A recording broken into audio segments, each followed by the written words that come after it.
Hindi mo na kailangan lumabas ng bahay para makakain ka ng chicken inasal. Kayang-kaya mo na ito lutuin kahit nasa bahay ka.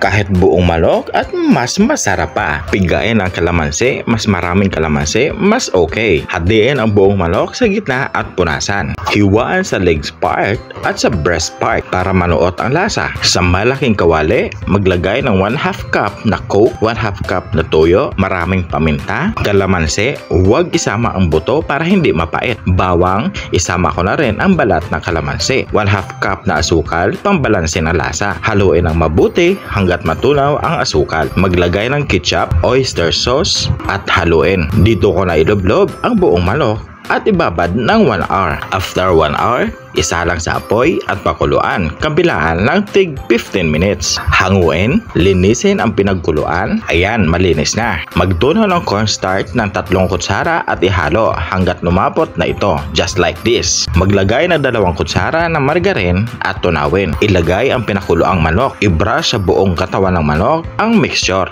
Kabilaan. Jaran! Ito na ang ating chicken inasal sa kawali. Sarap!